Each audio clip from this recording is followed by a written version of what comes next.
муроқаба кунанда мешавад.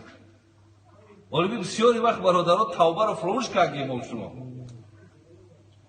فراموش کردیم که دفتر اعمال ما ای شب دم سیاه و تاریک شیگی، لیکن توبه او را دور میکنه. توبه را حتی فراموش کردیم.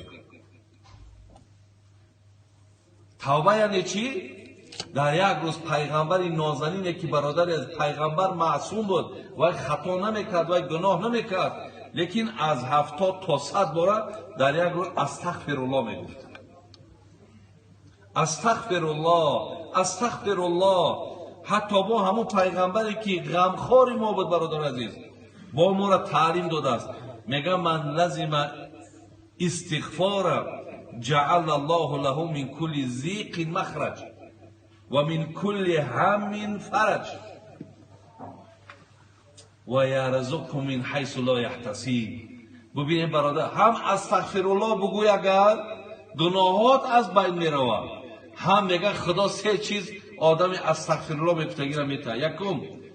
یکم گفت که چی مشکلاتی در زندگی داری، الله گفت من از همون مشکلات زندگی بیرون نمیکنم.